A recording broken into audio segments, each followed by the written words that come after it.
Hi, everybody. Good evening and welcome to the Finding You podcast. I am Dr. Brad Reedy. Today is Wednesday, September 10th, 2025. I often say I'm very excited about this next broadcast, and I'm going to say that again tonight because this is one I really find applicable in so much of my work with couples. And I'll tell you that most of my work with couples is with individuals. And what I mean by that is the great majority of my clients are individual clients, but so much of what we're working on is either parenting relationship or the couples relationship. So if you're here in the context of couples relationship with significant others, I think this is something tonight that really does offer an idea, a perspective that is not often talked about. I don't hear anybody talking about this. In fact, I hear people talking about, in some ways, an opposite idea in what I'm going to share tonight. I'm going to be talking about intimacy and the two tasks that we all have in intimacy, which is listening and talking. Listening to somebody, telling the truth, holding space for them, and sharing our truth, knowing what it is and sharing what's coming up for us. And how one tends to be a giving, something that we give to other people, and another one is something that we take from other people. When I first came up with the title for this broadcast, I was going to call it Intimacy, Giving and Taking, Listening and Talking, Loving and Taking. But I thought that was too many words, so I shortened it. But really, when I talk about the aspect of loving, I'm talking about it being a giving thing. And when I'm talking about the idea of needing, of taking from someone, which is not a bad thing, I want to be as clear as I can about that. To take from a partner, to need from a partner is not bad. It's not wrong. But let's be clear about what it is. Because one of the most difficult dynamics in our relationship is when somebody doesn't acknowledge or even know that they're asking something of us, that they're asking energy from us. And so we don't get thanked for it, we don't get acknowledged, and it goes almost without saying, and resentment can build. So I'm going to be talking about all things intimacy this evening in terms of this dynamic, these tasks in intimacy, and hopefully it gives you a perspective that isn't something that you've heard before, something that you haven't heard a lot of before. Before I get into the content even more, talking about our housekeeping items, my two books, The Journey of the Heroic Parent and The Audacity to Be You, are available on Amazon and Audible. If you want to deep dive into your own work, that is our Finding You program, specifically our Finding You, our flagship program that we call Finding You. That's an individual program for 7 individuals and 2 therapists. The next offering is October 1st through October 5th. So if you're interested in that, I think we have a couple of spots left. You can go to our website, or anytime you want anything Finding You, you can email us at info@findingyouprograms.com. After that, we have November 5th as a start date, December 3rd, January 7th. We try to keep those out 6 months so you have options coming up. If you want to find out about private intensives for couples or families, or you want any other kind of inquiries, suggestions, questions, info@findingyouprograms is that option. We just started something recently that we're going to be doing monthly, which is our support groups for alumni of our intensive program. So the next offering is a week from tonight, September 17th. That's hosted by one of our Finding You lead therapists. It's just an opportunity to recheck in, to go over a couple of exercises, a couple of thoughts, an opportunity to check in with other people that are on a similar journey as the one that you're on. After that, it's October 15th, November 19th, and so forth. If you're interested in a coach or a therapist who works within the same model that I'm teaching in these broadcasts, you can go to our website and look at our team. You can email us at info@findingyouprograms.com, and we'd be happy to match you up with somebody who can work with you in that capacity. I'm so happy to be in New York this fall, just over a month away from now, October 12th through 17th in the Hudson Valley in Rhinebeck, New York. I'll be hosting a 5-day workshop entitled The Audacity to Be You, Learning to Love Your Horrible Rotten Self. So this will be somewhat of a hybrid between lecture, exercises, and also some psychodrama work to look into your inner self, to look into the parts of you that you might not have awareness of and how they're operating. So the Audacity to Be You workshop, go to the Omega website, a beautiful setting in the Hudson Valley at eomega.org. That's eomega.org. Click on the workshops tab, and then you can find the Audacity to Be You workshop there. A new offering on October 25th. I'm going to be in Palo Alto, California. This is going to be co-hosted by Jet Consulting and also by the Palo Alto School, the Palo Alto Preparatory Academy. This is a 4-hour workshop on compassionate parenting from 11:30 to 3:30 p.m. So if you're interested, you can go to our website or email us and learn more and sign up there. We're really looking forward to that small workshop. If you haven't heard yet, if you're listening live, you know about this because you are one of them. We have launched our Finding You Inner Circle. That will be an offering where you can subscribe and attend these broadcasts live as I present them. You can attend the Q&As live, the Ask Me Anything live. For example, next week I'll be having another Ask Me Anything just for our Inner Circle participants. If you want to email something and are not a member of the Inner Circle, you can always email us at that email that I've been mentioning. But this is an opportunity to support and listen to the podcast. You also get podcasts once or twice a month that are not available to the general public. I'll be doing these micro sessions, these micro podcasts where I'll be talking about one session, or of course, the Ask Me Anything will be just for our Inner Circle members. All right. With that, let's get into the meat of tonight's broadcast. From one of my very favorite books on marriage, The Eden Project by James Hollis. He writes, of the many projections possible, the most common are those onto the institutions of marriage, parenting, and career. Regarding marriage, he says, perhaps no other social contract has so much unconscious baggage imposed upon it. Few at the altar are conscious of the enormity of their expectations. No one would speak aloud the immense hopes. Quote, I am counting on you to make my life meaningful. I'm counting on you to always be there for me. I'm counting on you to read my mind and anticipate all of my needs. I'm counting on you to bind my wounds and fulfill my deficits in life. I'm counting on you to complete me, to make me a whole person, to heal my stricken soul. What Hollis is suggesting is that unconsciously, we often look to our partners. In fact, it is a pattern that is so consistently true that he can speak to it with this kind of certainty, with this kind of breadth. It is something we look to for them to do for us what we need to do for ourselves. And when they don't come through, in fact, when they do come through, we call that falling in love. When they meet all those projections, as is common in the early phases of romantic love, we refer to that as falling in love. Falling, we go crazy in love. I'm crazy for you. I'm head over heels for you. This is the unconscious experience of our projections landing. But inevitably, people get tired of the responsibility of performing a task that is the task of their partner. And they either unconsciously begin to fail at it, they consciously withdraw from the ask or the task, and then resentment builds. And then partners say, I married a narcissist, I married a borderline personality disorder, I married an alcoholic or an addict or somebody without empathy. All of these descriptions that were seemingly invisible to us during the rabid stages of romantic love, of falling in love. When those projections fall away, we end up with this resentment, with this anger on both sides of the equation. That is the moment or the time in our relationship when we are called to a more adult relationship, to take back the responsibility for our own happiness, for our own serenity, for our own well-being. When I begin to talk about this, taking back responsibility for our own happiness, so many people will start to ask and to wonder, well, why get married at all if not for the responsibility to make our partner happy? I know for me, growing up, I thought falling in love and finding a soulmate came hand in hand with the idea that I could make her happy and that she could make me happy.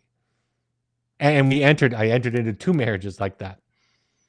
My first one, which lasted about 7 years, and the one that I'm still in today, that's about 25, 26 years, on our 26th year.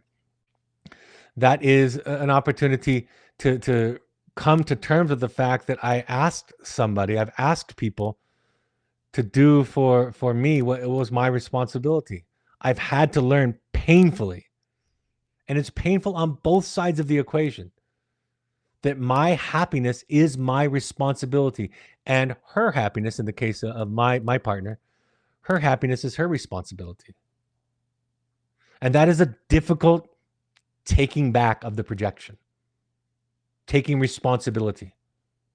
Joseph Campbell explained that in marriage, eventually facts will break through. I love that phrase. Facts will break through. destroying the projections of the early stages of romantic relationship. And what comes next, he says, is love. In marriage, he explained, we must learn to transform our passion into compassion.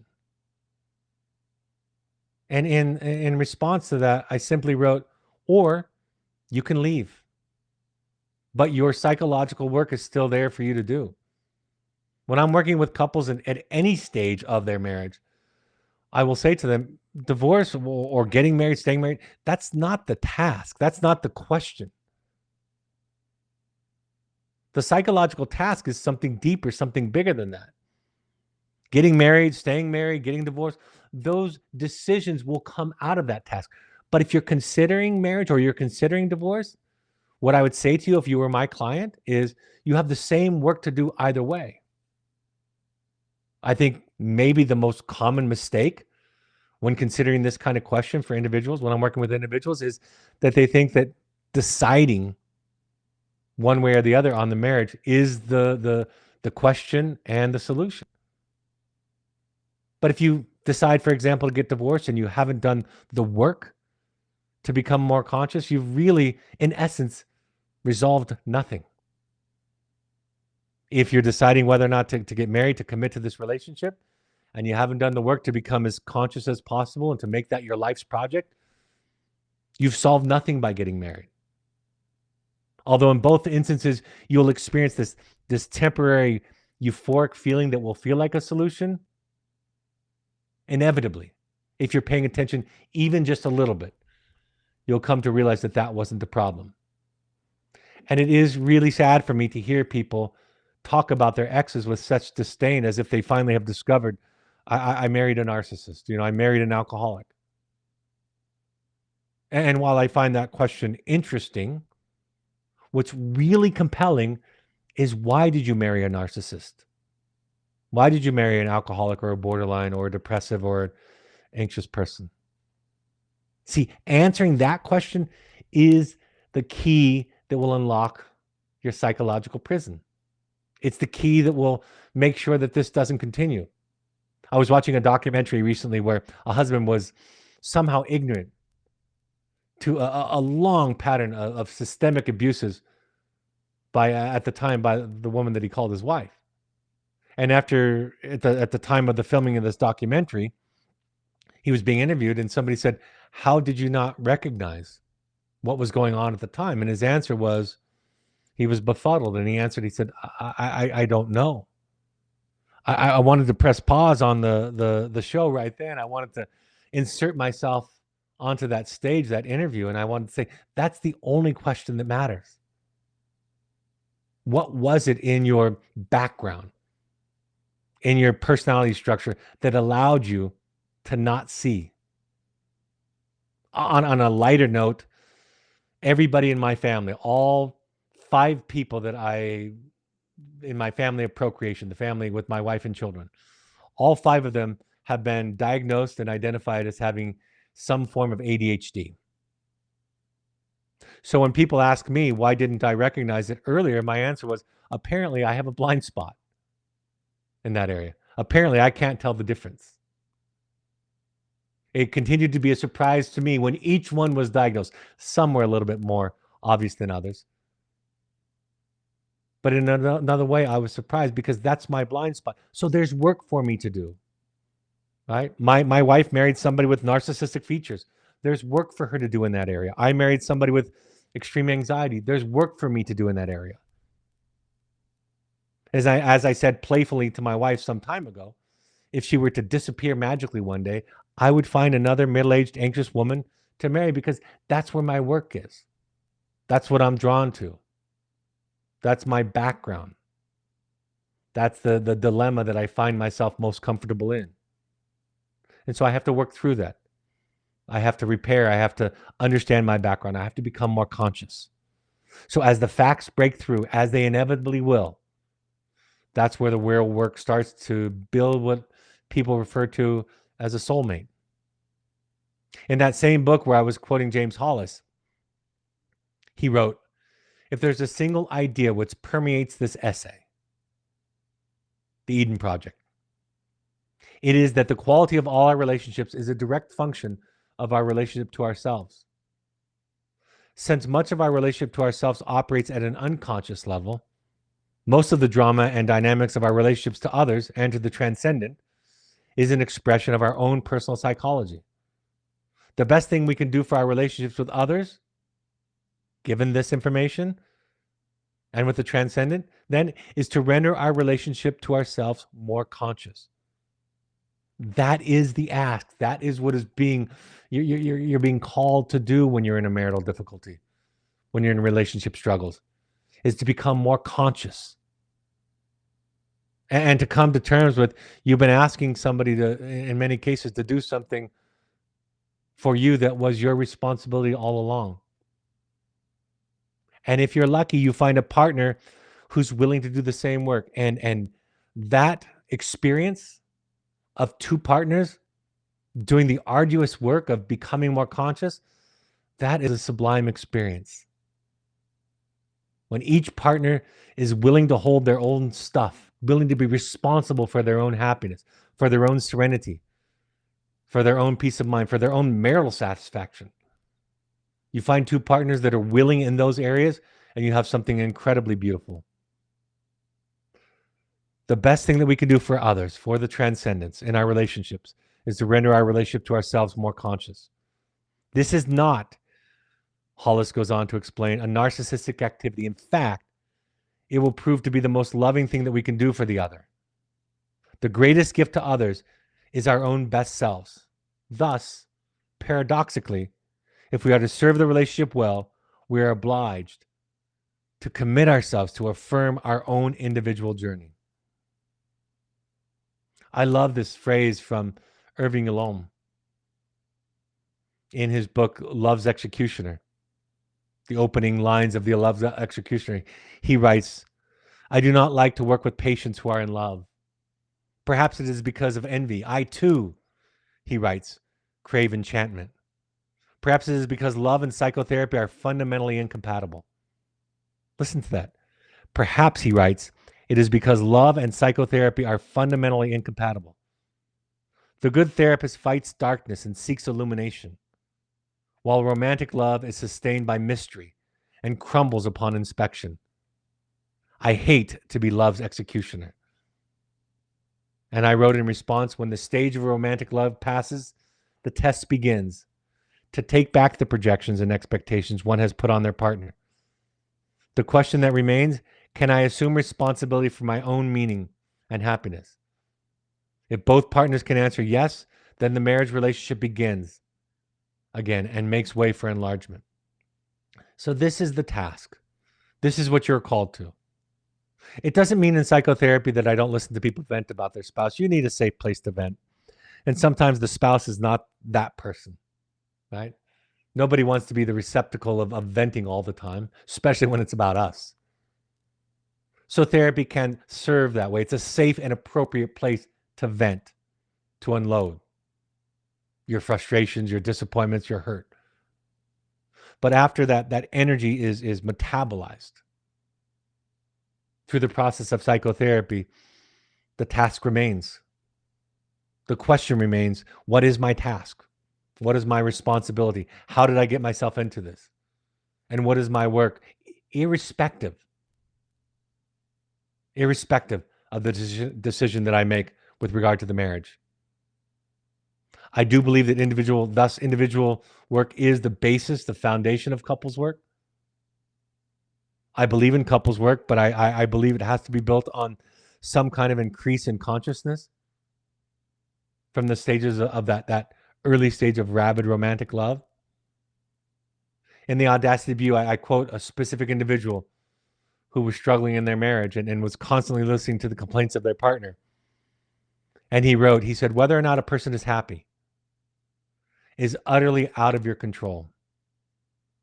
He said, like many people, we came into this false romantic concept that somehow when we got married, that we would become one. And what we realized is that we were two completely separate people on two completely separate individual journeys. And that we were choosing to walk our own separate journeys together. But her happiness, he writes, was her responsibility. And my happiness was my responsibility. We decided that we were going to find our own individual, internal, private, separate joy, and we were going to present ourselves to the relationship and to each other happy. I think that idea right there is one of the most under-celebrated ideas in relationship psychology. In essence, what he is suggesting is that it's our responsibility to go find fundamental happiness, serenity. In Al-Anon, they teach participants, my serenity is my responsibility. They teach them what other people think about me is none of my business. Focus on my side of the street, on and on and on. These are not mantras that promote individuality. These are mantras that foster individuation, which is the precursor to intimacy. The great analyst Erich Fromm mentioned, one can only experience intimacy to the extent one is willing to be alone. And what he meant by that is if you're constantly fighting against the fear of rejection, the fear of being abandoned, you will reject yourself. If you're constantly fighting against conflict, you're conflict avoidant. You don't want to deal with arguing or with uncomfortable feelings. You will inevitably abuse one of you. So we have to be willing to be alone. That's why when I write about marriage and divorce and intimacy, I say divorce has to be on the table. And I think divorce is on the table conceptually as an essential ingredient to intimacy. Because if divorce, if the ending of the relationship isn't a consideration or a possibility, then you're not choosing to stay together. And couples that have put divorce on the table have often told me that it created the most thrilling intimacy that they've ever experienced. And they often get very comfortable and go back to just committing to it above all costs. You see, it's terrifying to have divorce on the table. It's terrifying to know that your partner could leave, that you could leave, that that's allowed. And we have these social rules and constructs and ideas that tell us that it's wrong, it's bad, it's evil. But the fact of the matter is for a marriage, for a significant relationship, an intimate relationship, to be of any kind of quality, it always has to be a possibility. So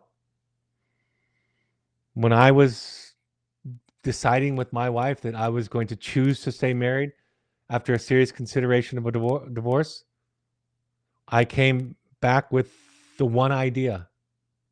We both came together with the one idea, actually, that it was not my job to make her happy.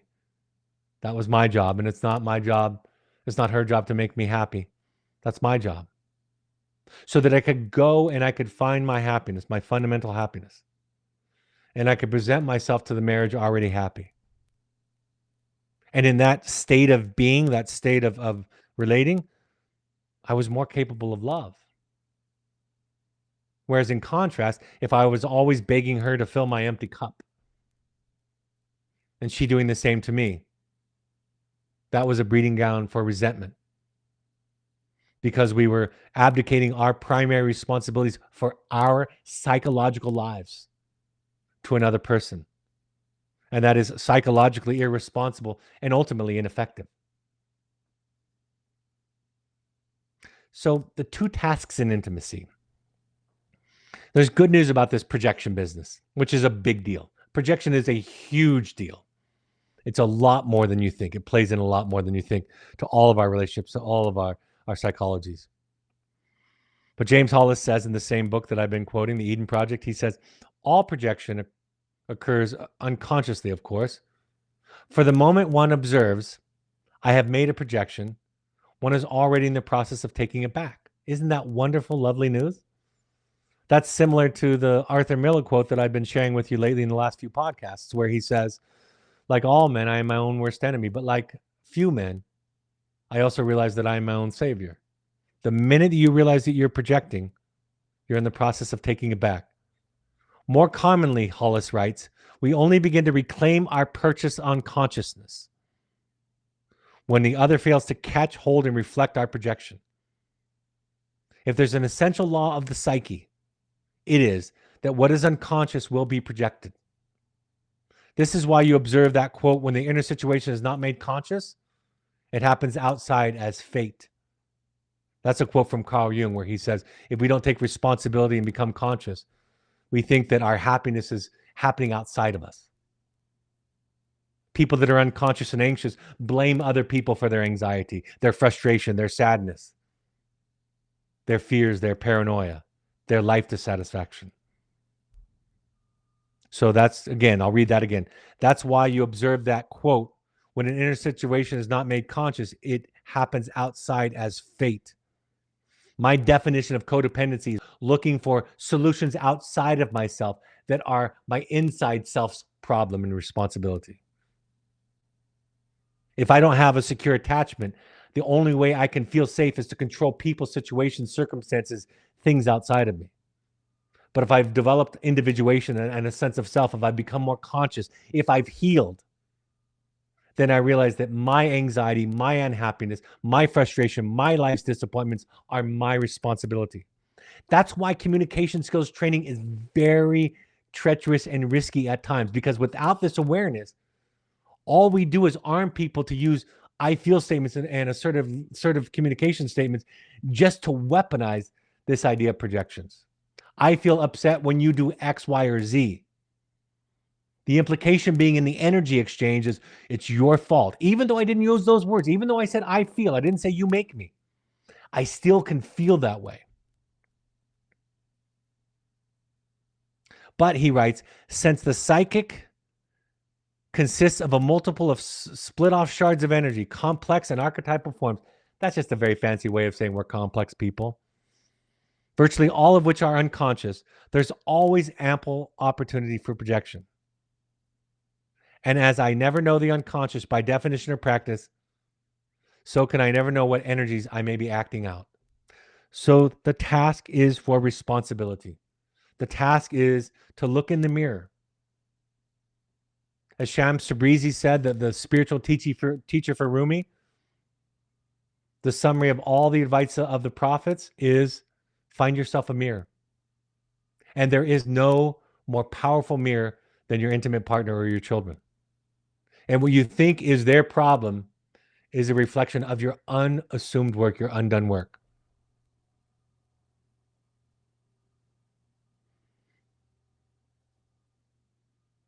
So here are the two tasks in intimacy. The first one, this is what I like to say. The first one gets all the press. Nobody's going to be surprised at this first task. Everybody talks about it. Self-help writers talk about it. Brené Brown has made a career based on this first task. The first task is to know, to take responsibility and own, and to share your truth with your partner. And because so many of us weren't heard or seen as children, to some extent that applies virtually to everybody, right? If we're on a continuum, we really resonate with that. We weren't heard, we were gaslit, we were dismissed. Our parents couldn't listen to our frustrations, to our complaints, to our sadness. We were making a mountain out of a molehill. We were overreacting, we were being too sensitive. We were anxious, depressed. They had all ways of making our feelings and our thoughts and our truths pathological. The real thing is they couldn't listen. So instead of admitting to and owning up to that, they made us the problem. That's really the task. So when we hear that the first task in intimacy is knowing the truth about ourselves and sharing it, all of us are on board for the most part. We learn skills about how to say it. We learn, in my work, in my career, we use the I feel statement or assertive communication, which is principally, in my mind, my thinking, the principal elements of the I feel statement, I statements, are to emphasize ownership. I feel this way. It may be something related to something you've done or are doing, but it's my feeling. I'm responsible for it. I own it. And if you want to be in an intimate relationship with me, I'll make you aware of it. We will connect on that. You'll hear it. But because of your own narcissistic wounding, you don't want to be responsible for that. So either the blame for the feeling gets communicated unconsciously by the sender, or or maybe even and the receiver hears it as blame, even if it's not intended that way. And that's where the fight begins. And we think to ourselves, but I'm following the recommended guidelines for communicating with my partner, and it's still going awry. And that is because the underlying psychology is not being addressed. It's my responsibility. My feelings are mine. If you go to touch me on the arm, and because I had been hurt by my parents growing up physically, let's just say, for the sake of illustration, I had been, and you go to touch me, and I flinch in fear because I'm nervous, I have trauma from being touched and hurt, I will share with you. I feel scared. I feel nervous when I'm touched. I would like you to ask. And if you care about me, you'll adjust. But let me be clear, the feeling is mine. You didn't do it to me. It was done to me a long time ago. And now I'm seeing the world through that filter. But it's my responsibility, you see? And it's worth exploring. It is true that what happened to you, what happened to me is not our fault.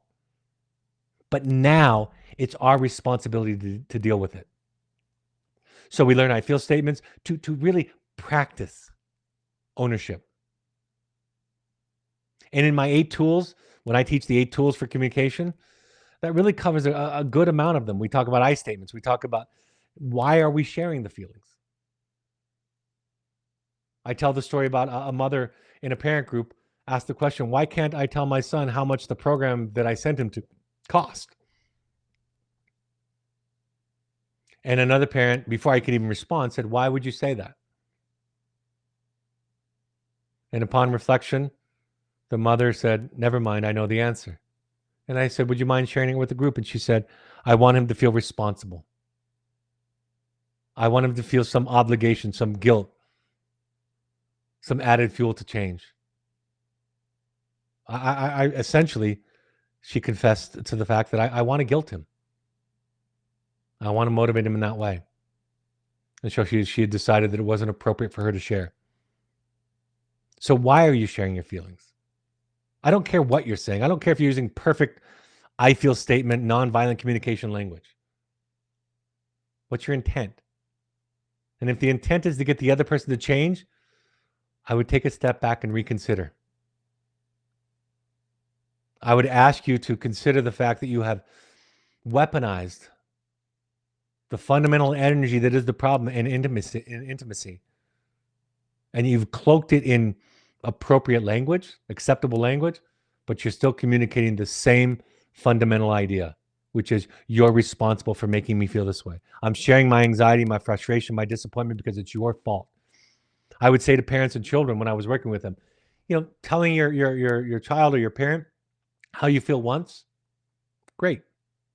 Repeating it a second time, forgivable. Repeating it a third time, I'm going to pause you and ask, what's your intent? Sometimes I'll ask my wife or she'll ask me when one of us is being repetitive. I think I heard you. I can even reflect it back if you would like me to demonstrate that I've heard you accurately, but what do you want? And if we're honest with ourselves, we want the other person to change. And we can make that request, but let's make it explicitly. Let's ask for it, not imply that it is their responsibility for my unhappiness, my anxiety, my fears, my sadness, my grief, my hurt, my anger. So speaking your truth is something that's talked about. It's something that is celebrated. It's something, the banner of telling people how you feel and being vulnerable in that way is well covered in the self-help literature, in the marriage and the marital therapy literature. But more importantly, what's the goal or objective in the sharing? Why share it at all? And I'm asking these questions rhetorically. Why share it? What's the goal? What do you do after you've been heard? And of course, people ask the question, I don't want to be a doormat and just give in, but I also don't want to be too rigid. Because there are some things that in my relationships are non-negotiable, as there are in yours, I hope. I sure hope so. And there are some things, a whole host of things that are very negotiable. And that's something that you work out together. That's a lifelong task that you work out, almost on a daily basis. So the first task we've covered, speaking your truth, knowing what you feel, sharing your feelings, understanding where it's coming from, what the intent. But the second task is the one that gets so little press, so little coverage. And most often when I'm working with individuals or couples in the context of intimate relationships, either way, this is the one that is missing in the equation. The second task is to listen, or to contain, as they say in analysis, or maybe in common language of the day, colloquial language of the day, to hold space for the other person.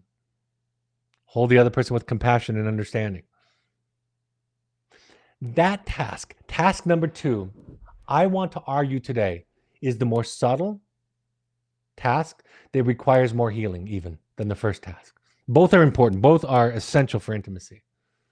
But holding space, see, the reason why holding space doesn't sell as well as the first one is because it hurts to hold space if you haven't healed. Because it reminds you of having been muzzled and ignored and shut down previously in your life. From childhood, and maybe even the water under the proverbial bridge of the relationship that you're in at the time. So if you are going to participate in intimacy, telling the truth is important. But learning to listen and having the psychological architecture, the capacity to I'm using these words very intentionally, to psychologically have the capacity to temporarily set aside your need to be seen and understood so that you can hold space for what the other person's experience of. And believe you me, it's going to be different. I once had a client who, in an exchange of emails with a close friend, showed me their response to a question. They wrote to a friend and said, I know you're angry with me. I don't know what I did. I don't know what it was. I'm willing to listen to anything you have to say. And the friend decided to take the risk and write back. And my client prepared a rebuttal and shared it with me in session and asked me what I thought. And I said, well, your rebuttal is not containing, if that's what you're looking for. You don't have to contain. I'm not telling you what you have to do. But if you're asking me, are you containing? Are you listening? The answer is no. And then they said something fascinating to me. They said, well, if they would have been reasonable and not ridiculous and not irrational, I would have listened. I would have contained them. To which I simply said, if they were reasonable and rational, it wouldn't be containing. Containing somebody's rational, reasonable stuff isn't a task. That's just listening to somebody talk. So if you're struggling in intimacy, if you have a complaint that your partner doesn't share, if you are the one in the relationship that is a good talker, I often see couples in my intensives, and usually one of them is better at one of these tasks and one is better at the other. And that's in essence why they got married, in my opinion, because they were a good fit. Their strengths and weaknesses kind of lined up. So if you're the one that can share and can express and feels comfortable around emotional content, but your partner shut down, what I would encourage you to look at is how you might not be a safe person to talk to. I cannot tell you the numbers of times when I've worked with a couple where one partner has complained. Usually the partner that brought the couple into therapy is the one complaining about this, saying, my partner won't share, they won't open up, they won't tell me how they feel. Our emotional relationship is a desert. So I take the task, of course, seriously, and we do the work. And sometimes shortly into the work, that non-communicative partner starts to share. And of course, the one that is more psychologically and emotionally adept with language will interrupt and try to say, that's not how it is. That's not what happened. You're leaving this part out. That's not the whole story. And I'll pause them and say, remember, you ask them how they feel, and now you're telling them that what they feel is wrong. Can you now see why it might not feel safe for them to share? This is what they expect it to go like. And inevitably, that plays itself out over and over again. See, to be a good container, to be a good listener, you've got to be okay. You don't have to be okay to be a good speaker. You can be dysregulated. You can have all kinds of feelings, anger, sadness, frustration, fear, everything, and you can say it. You're not supposed to be contained. You are the one being contained. You're in essence asking to be contained. So there's no task there. I mean, sure, we ask you to not use name calling and imperatives and shoulds and shouldn'ts and provocative language. Yes, all of that. But you have some leeway because you're just sharing feelings. But on the receiving end, the listener, the container, that requires great capacity. That is much more tied to your healing, much more tied to your attachment healing, much more tied to your sense of self in many ways than the first. So what I say in my book, talking, the sender tends to be taking. Talking tends to be a taking thing. If you have a lot of feelings to share with your partner, wonderful, important, absolutely crucial to intimacy. But remember, you are taking from them. You are asking energy from them. Conversely, listening tends to be a giving thing. So at the end of a difficult exchange, the listener often feels a little bit distant, not so warm.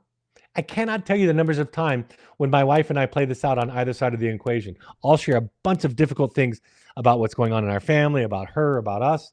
And by the end of it, I just feel so great. I feel so close.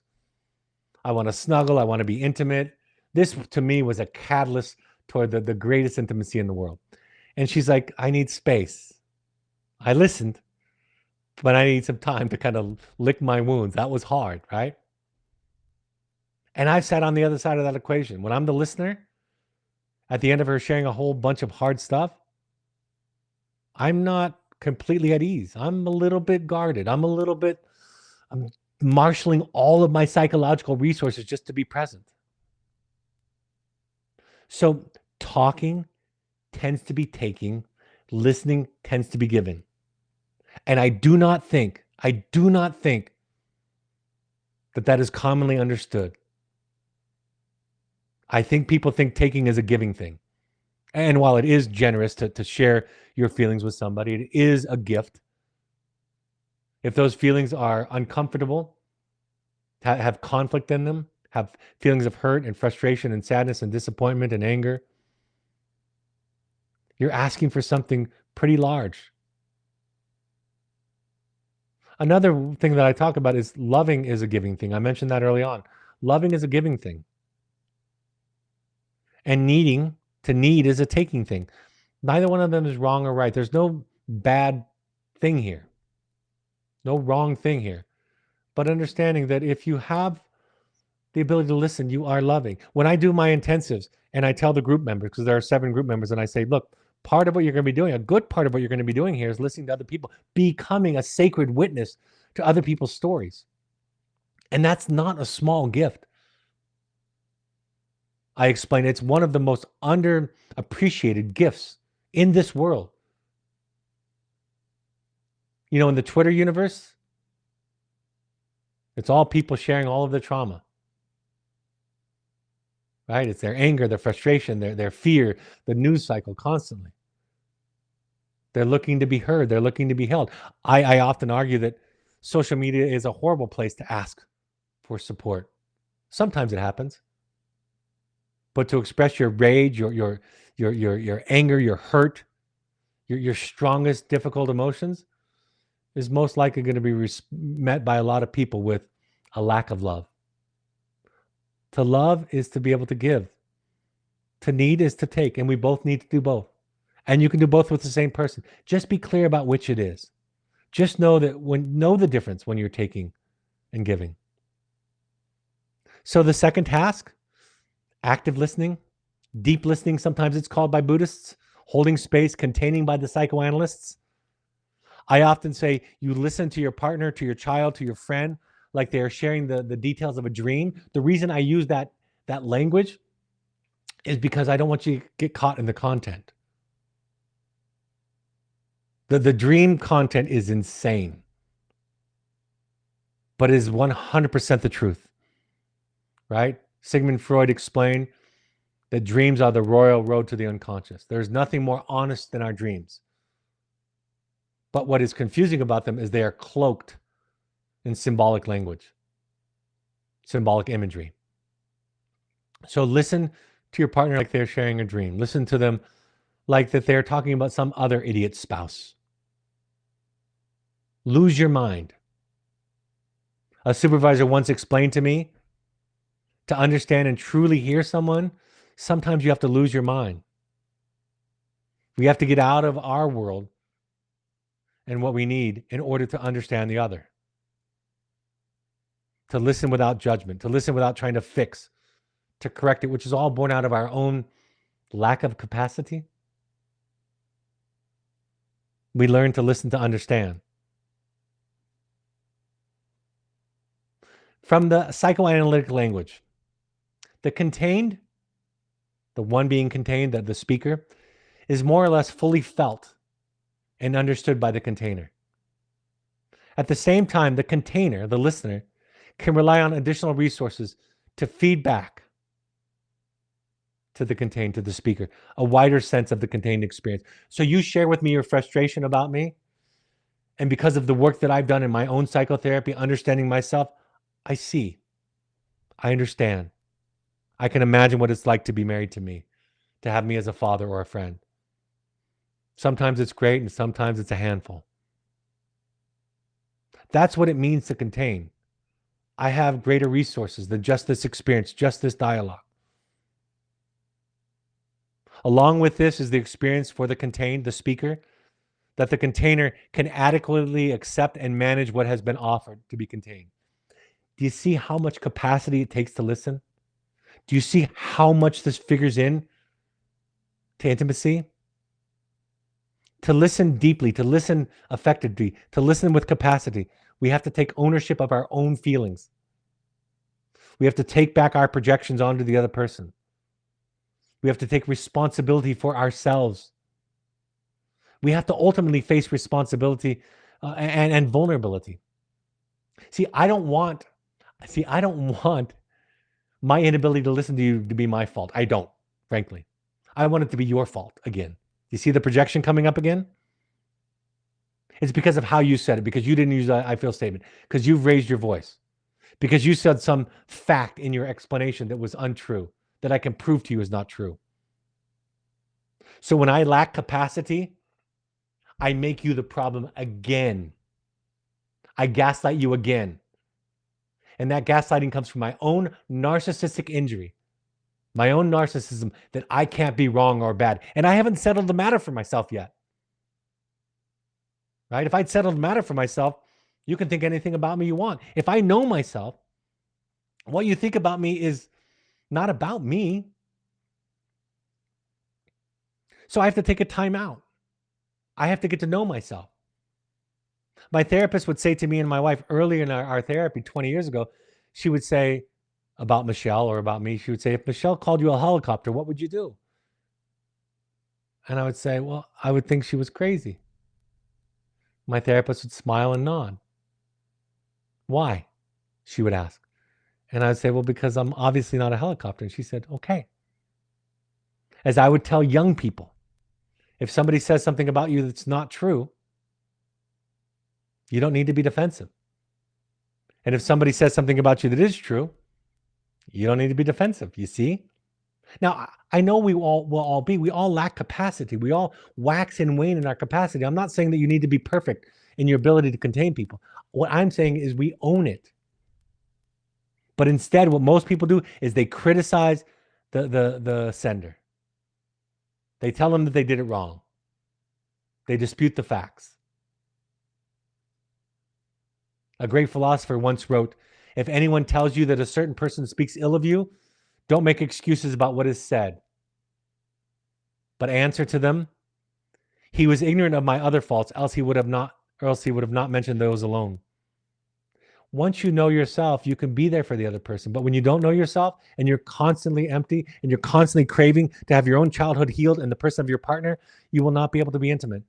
You will not be able to listen.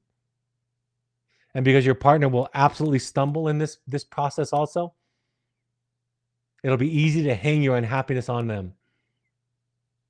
But our inability to listen, to hold space, to be patient, to contain is our responsibility. It is one of our two fundamental tasks in intimacy. And this is what I wrote for tonight's broadcast. The ability to listen is largely reliant on the extent to which one has healed. This is because in order to listen deeply, we must be able to temporarily put aside our need to be heard and understood ourselves. If one is not healed sufficiently, or if one is in a dysregulated state, which could happen to anybody any day, listening is unbearable. It will feel like self-betrayal. And most importantly, it will approximate. It will feel like, it will remind you of unconsciously, if not consciously, the wounds from your past, where our voice wasn't heard, where we weren't seen.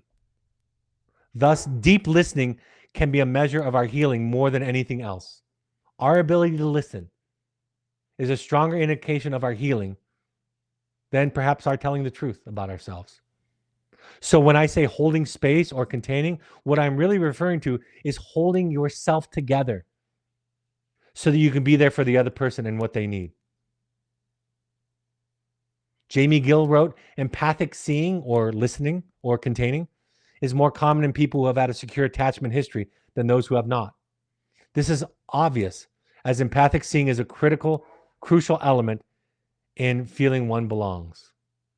I wrote this chart some time ago where I talked about our ability to listen on a scale from 1 to 5. That our ability to listen is not based on what the other person is saying it or how they're saying it or how loud their voice is or whether or not they use the I feel statements. We want to make it about that. But frankly, on my good days, you could say it anyway and I would hear you. And on my bad days or in my bad moments, you could say it perfectly and I won't hear you. So I came up with these 5 levels of listening by capacity. Each level increasing by capacity. Number 1 is just staying quiet. Just be quiet. That's the most basic ability. Number 2 is what they call in communication theory minimal encouragers. Saying things like got it, yes, nodding, that kind of thing. Just pacing with them. Number 3, more capacity, reflective listening, where you're beginning to participate, say, I hear you saying this. This is what this meant to you. Here's what you're telling me you felt. Number 4 is you offer empathy. That's even more capacity. And ultimately, number 5 is accountability. I'm sorry, I did do that. You're right. When I presented this 1 through 5, somebody wisely pointed out to me, a client, and said, but what if you're at no capacity? And then I thought, of course. You see how I still was missing it? I missed it. So I added the 0. Sometimes I'm at no capacity. No capacity is I can't hear that right now. I need a timeout. I need some time. But guess what? Nobody wants to admit no capacity. That's too shameful. So we say, I'm going to show up and listen anyway. A good husband, a good wife, a good partner would show up. So I'm going to show up that way. And when we show up to a situation to be good, but really lacking the capacity, we will abuse the other person or ourselves. So the tasks beneath the skills are ownership. And that is a huge mountain to climb. That my life, my happiness is my responsibility. Taking back my projections. When I used to teach people that were involved in domestic violence about, for example, taking a time out, which is essential in relationships, for every relationship I've ever encountered. Nobody wants to take time out because they don't want to be vulnerable. I don't want to admit that I need anything. I don't want to admit that it's me who lacks anything. We have to have access to greater resources. And what that means in psychoanalysis is I have to have a bigger experience. I have to know something more than what is being presented. I have to know myself. I have to have a broader experience than this moment. But ultimately, my ability to be intimate is going to be largely based on in this task, is going to be largely based on whether or not I feel okay about myself. If your complaint is that your partner doesn't share, Consider how you can make them feel safe. Don't try to get them to share more. Look at yourself. Look at what you might be doing to actually contribute to the very problem that you're complaining about.